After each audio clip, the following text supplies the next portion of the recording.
Hello, everyone. I'm Jim Paymar, and you are listening to The Big Shift, the podcast that looks at the seismic changes our world, our economies, and our environments are confronting.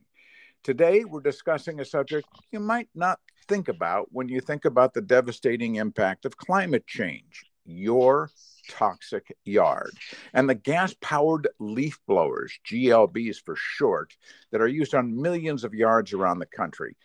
I think you'll be quite shocked to learn just how much pollution is caused by GLBs and the health hazards they pose to you, your neighbors, to the workers, and to the environment.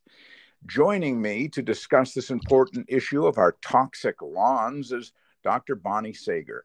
Dr. Sager co-founded Huntington CALM, Clean Alternative Landscape Methods in Huntington, New York, which is located on the North Shore of Long Island outside New York City. Long Island, for those of you unfamiliar, has a population of 3 million people, over 7 million if you include Brooklyn and Queens, which are actually on Long Island. Dr. Sager has worked with elected officials, public health and environmental experts, community representatives, manufacturers, and operators from the landscaping and lawn care industries to accelerate a big shift to cleaner, quieter, healthier, and more sustainable practices in landscaping. Bonnie, welcome to The Big Shift. I'm glad you could make the time today. Well, thanks so much for inviting me, Jim. And I hope we can make a big shift in landscaping. Me too, because it's driving me nuts. You know, we've all heard these diesel trucks drive up to our houses and in our neighborhoods, those large plastic garbage cans being dropped onto the street, and then the ear-shattering noise of gas leaf blowers beginning to blow every little tiny leaf off of our yards so they look pristine. It's so annoying and aggravating, especially with so many of us working virtually at home today. Let's start out with the dangers of noise, including hearing loss and tinnitus or tinnitus. I've heard it pronounced both ways, but it's the ringing that a lot of people have in their ears. Yeah, well, noise, the medical community now is calling noise the new secondhand smoke. Noise, even if it doesn't bother you, and some people are very good at tuning it out, it does terrible things to your body. It increases your cortisol levels, it increases your blood pressure. And of course, as you just said, it can lead to hearing loss and tinnitus. So gas leaf blowers operate at a decibel level and a frequency, a sound frequency that are very deleterious to our health because of how loud they are. So getting rid of gas leaf blowers and going to cleaner alternatives like commercial grade battery blowers would do a lot to solve that problem. What about the poor workers out there who have to wear these horrible machines on their backs all day long, breathing in the pollution, the constant vibration on their bodies, and even with earplugs or headsets to muffle the noise, it's still penetrating. Who's looking out for these guys, if anyone? Well, they're supposed to be under OSHA's purview, but as we know, most of the landscapers are small mom and pop companies. They may not know what the rules and regulations are. It's hot in the summertime. They don't want to wear this PPE, this personal protective equipment that they should be wearing.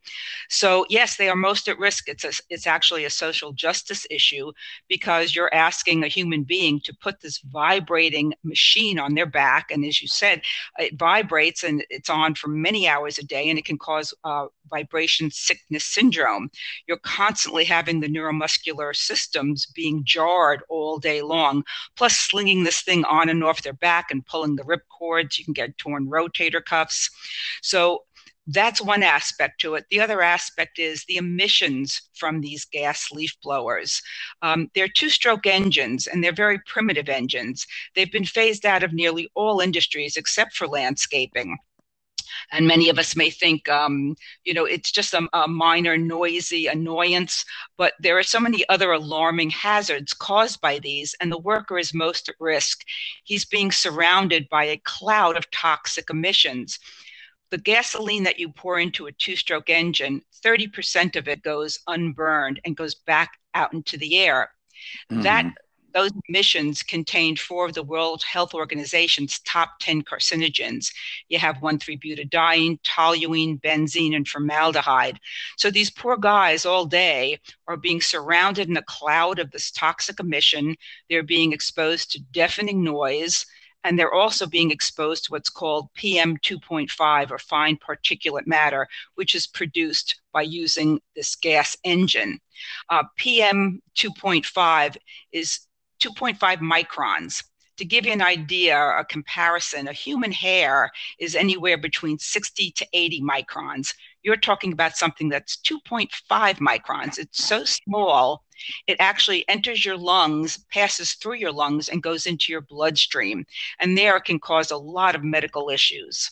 Well, speaking of these airborne pollutants that you talked about, and also these the volatile organic compounds that get spewed up when the gas leaf blower hits your yard, it's pushing up herbicides and pesticides and spores and formaldehyde and all sorts of different things, and these hazardous air pollutants can cause cancer, other serious health effects. I mean, what are legislators and the people who use the landscapers, what are they doing about this? Are they even aware? Well, some are and some aren't. There has been some movement. There has been a shift, and hopefully it'll be a big shift in the landscaping industry. Today, you have commercial grade battery blowers that are available, and they're comparable in work production to the gas. Many landscapers just don't like the idea of change. In terms of our politicians, it depends who your politician or your legislator is. In Washington, D.C., for instance, you had the entire city council unanimously vote to ban gas leaf blowers all year in Washington, D.C., as well as their sale. In California, legislation was just passed where you, by next January of 2024, you will not be able to purchase a gas leaf blower in California. Colorado has some legislation on the plates. And then you have towns and villages that have done something about it. Larchmont, New York, which is close to us, they've banned gas leaf blowers all year long, and they will only allow battery blowers 4 months out of the year. So there is movement, and there are some legislators that understand what's going on. In New York, Senator Lieu has just proposed a 5-month summer ban on gas leaf blowers throughout New York State. But other places are very reticent to do anything about it. You have a lobby of landscapers, local, here in Long Island, we have the Nassau-Suffolk Landscaping and Grounds Association, and they lobby very hard to not get rid of their gas leaf blowers. Mm-hmm. So mm-hmm. A lot has to do with the political will and what part, who your legislator is. Well, it seems to be very piecemeal. I mean, there's no federal legislation that I know of that I've heard you talk about in the past, because, we've done an interview on the PBS TV station out of New York a number of years ago, and I'm not seeing anything coming out of Washington, D.C., except for the city itself. But, I find this particularly troubling. Studies have shown, and you just touched on it, that these fine particulate matters from GLBs can get into your lungs and even into your bloodstream, linked to premature death, heart attacks, strokes, congestive lung disease, including asthma, and these two-stroke GLB engines you talk about, they account for the vast majority of the fine particulate pollution in landscape maintenance, and these particulates apparently can remain suspended in the air for hours, even days, and they're too small to be visible. They said like a human hair. Why isn't anything being done about this from our local and state officials, besides the few isolated cases you talked about? Well, that's an excellent question. It's a $64 million question. And if I had the answer to it, we would know how to address it. We are forming a national coalition. Judy Walton and Michael Hall out of Quiet Clean PDX out in Portland, Oregon, have done tremendous work out there. And they have worked with legislators, and it looks like Oregon may be getting some legislation passed on a statewide basis. But we've joined forces and we're trying to connect. There's over 50 organizations throughout the United States that are trying to get gas leaf blowers banned. So we're hoping there'll be strength in numbers, and if we can coordinate an effort and bring it in front of the EPA and some of the national legislators, they may understand what the seriousness of this problem is, how it's contributing to climate change, what it's costing us all in terms of tax dollars, in terms of health dollars, because many of these landscape workers probably don't have generous health insurance if they have any health insurance. And Right. eventually they probably will develop either a lung cancer or at least hearing loss. And that costs society and all of us a lot of money. Well, one thing that stuck out to me in the research that I did was that one study found that pollution from operating, and this will probably hit home with most people because they'll get a kind of analogous feeling about this. The operation of a commercial leaf blower for 1 hour is the equivalent to driving 1,100 miles, 1,100 miles in a Toyota Camry. That's approximately 16 hours of driving, or a road trip from LA to Denver. Again, it just seems to be a no-brainer given the fact that we have such serious climate change impacts going on all around us, why there's not being more done. Well, again, an excellent question, and I don't have the answer. These statistics came out, what you just quoted was from the California Air Resources Board, so it's been documented. It is getting on some legislators' radar, but not as quickly as we'd like. People don't, I think it's counterintuitive. They don't believe that this little tiny engine on someone's back can cause such vast amounts of pollution, but it's been proven over and over, and there are multiple studies about this. And yes, that's how highly polluting it is. And another point to make is when you're in a car and you're driving 1,100 miles, that emission or that pollution is spread out over 1,100 miles. When that leaf blower is in front of your home, and often there are two or three going at the same time, that's called close point source pollution. That is Mm-hmm. right at that. That's right at your front door. That's not being spread out or some factory down the road or an industry a couple of miles away. This is being deposited in your neighborhood, in your public spaces, usually on a daily basis.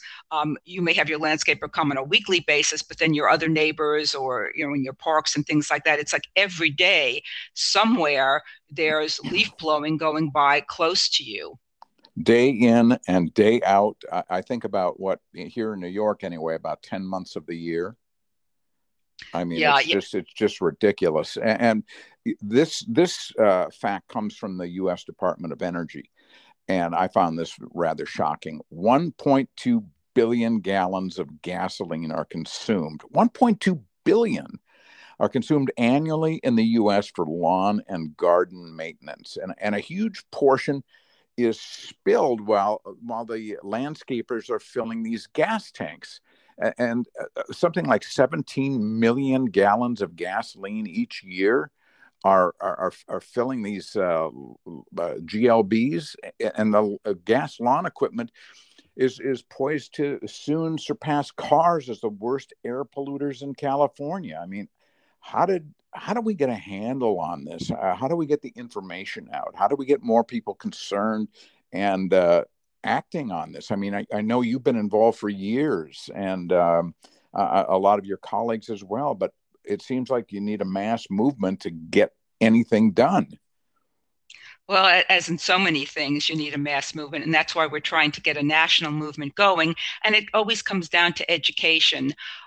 Many people, well, during COVID, people were home more, so you got more response. That's why towns like Larchmont, they heard from their residents, and the residents said, I'm working from home. This is very disruptive. My kids are home, can't let them outside to play because of the fumes and the noise.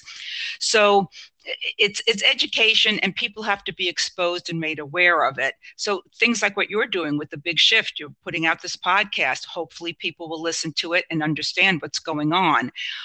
And you need people to speak up, and they need to tell their local legislators, we want something done. And the other thing is, no one is trying to hurt the landscaping industry. We have nothing against them. They provide a wonderful service. They help keep our neighborhoods looking neat and nice. But we're asking them to just switch out one piece of equipment. We're not Mm-hmm. telling them you have to get rid of your lawnmowers, which are usually four-stroke engines and are polluting, but only about a quarter of the pollution that a leaf blower is. Gas blow, and you also have to mow your lawn once in a while, and they don't Right. aerosolize things the way a blower does, and because they're blowing continuously and all the stuff you said before, you aerosolize whatever on the lawn, whether it be fungicides, pesticides, fertilizers, your driveway, brake dust, things of that nature, which is all very harmful that you could breathe in and be exposed to. So it's a question of awareness and people taking this on. There have been more and more articles lately. New York Times, Washington Post have done a number of articles on gas leaf blowers. So it's Yeah, I know. Well, it's happening slowly, and if I recall, I lived in California for a number of years, and I think that there was a program in the Los Angeles metropolitan area where you could trade in your polluting two-cycle lawnmower, which is like a two-cycle GLB, and they would give you money back, kind of a rebate, so you could buy one of these four-cycle lawnmowers that you just spoke of. Anything on the horizon on that front as an incentive to get the landscapers to replace the gas powered leaf blowers?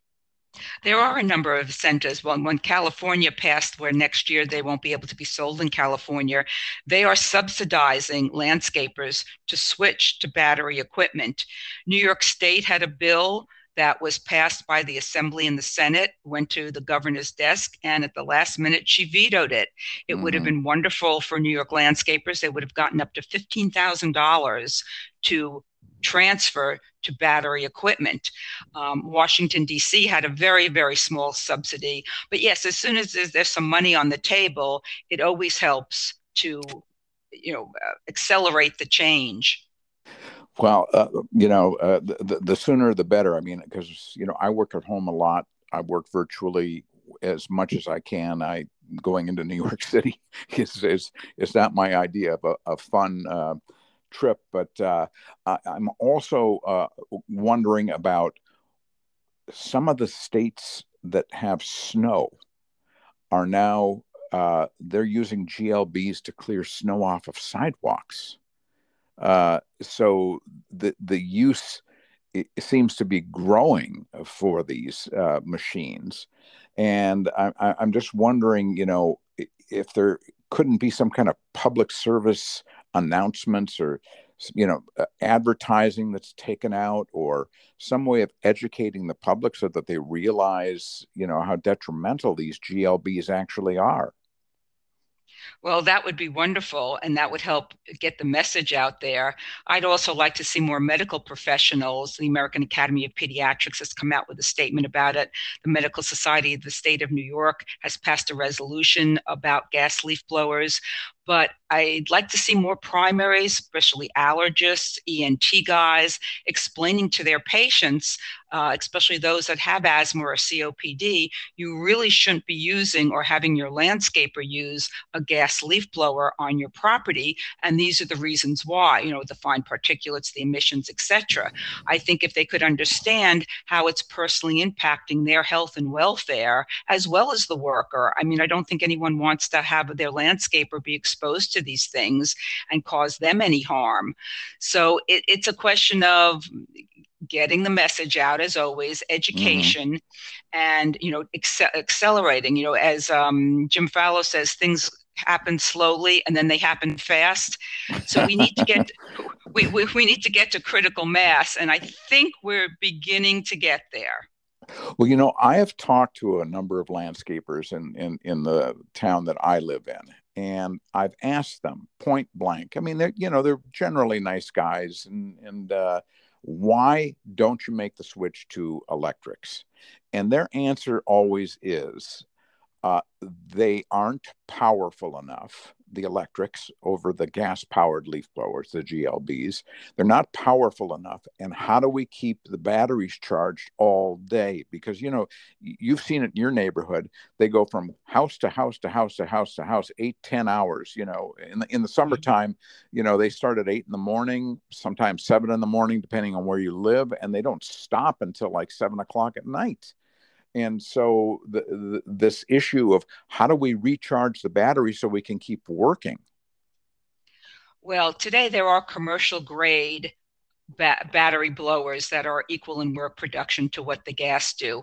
One, it's a question, do the landscapers, especially a mom and pop organization, do they really know what the latest technology is out there? Probably not. People tend not to like change. And yes, you have to do things a little differently when you have battery.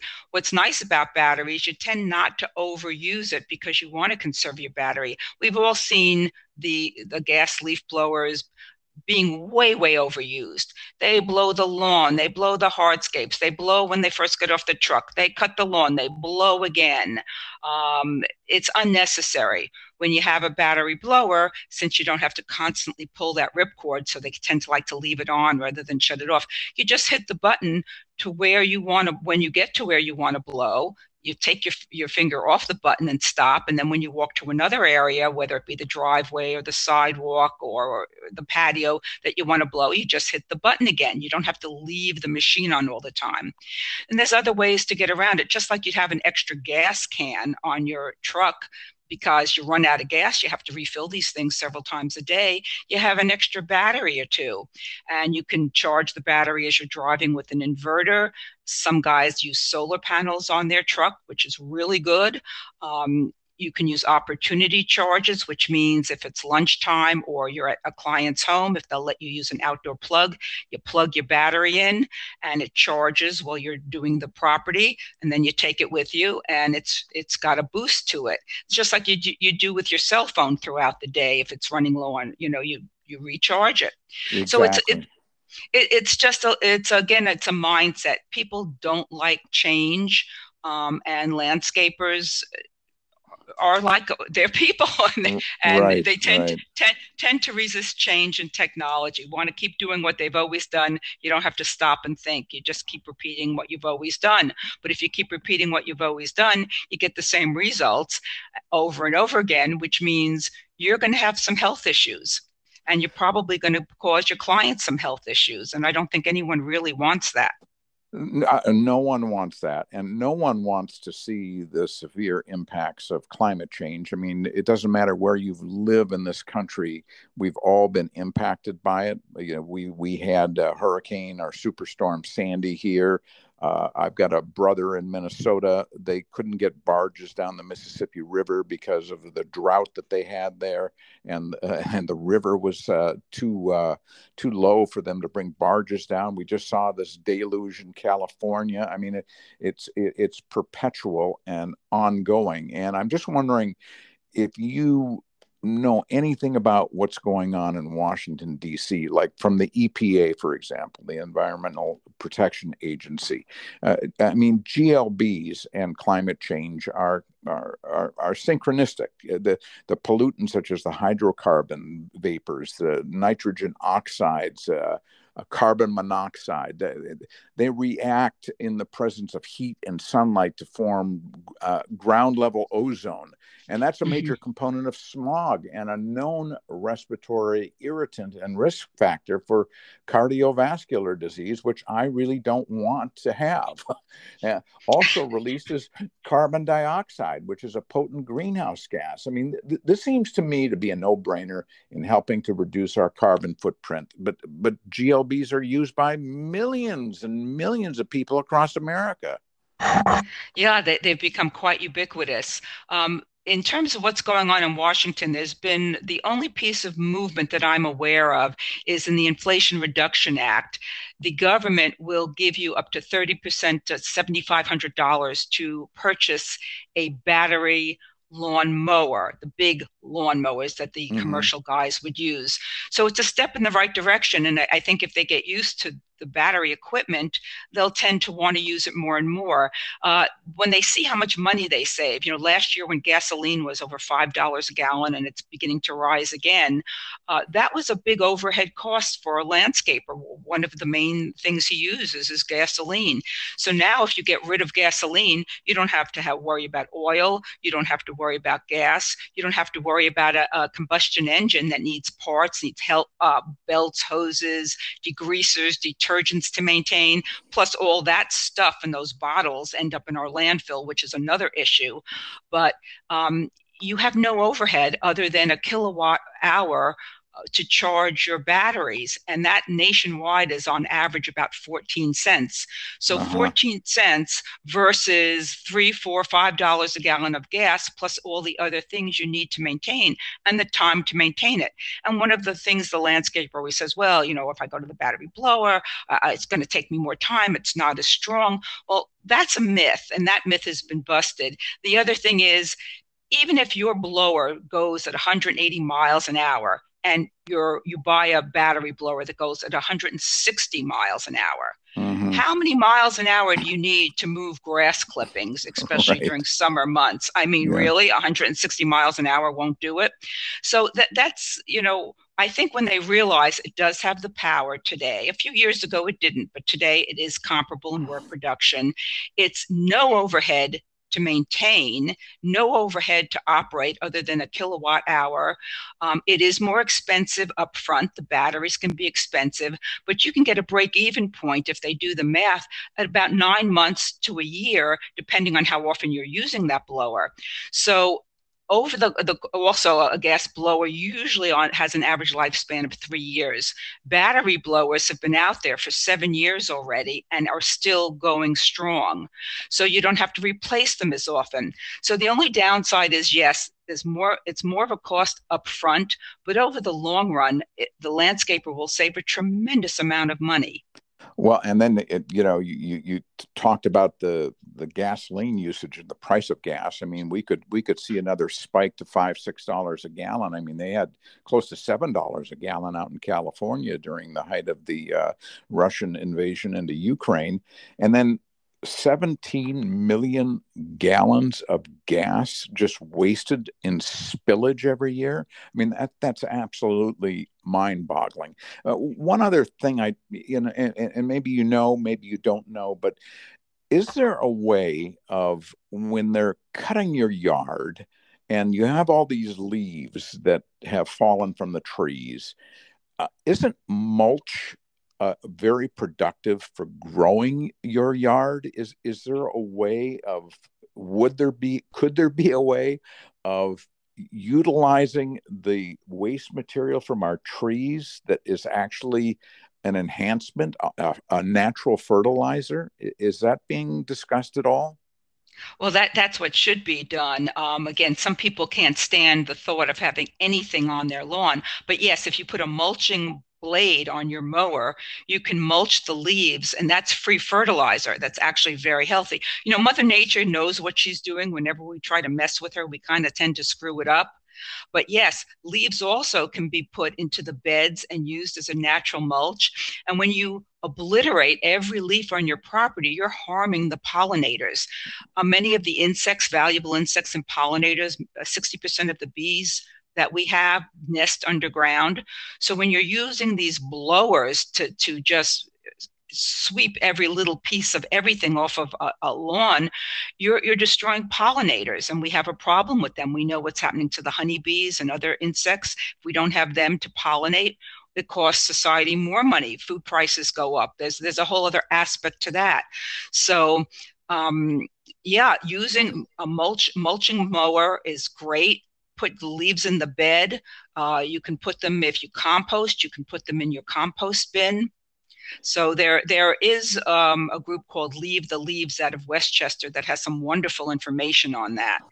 Well, that and the fact that, these when these trucks pull up, a lot of them have a big, huge, massive trailer behind them that they have to take all the leaves that they're blowing, especially in the fall and the springtime, and loading these things up and bringing them to landfills, which we've run out of landfill space. We're trucking it to different states, which is another cost. And I just, the whole thing doesn't make any sense. It really It really doesn't.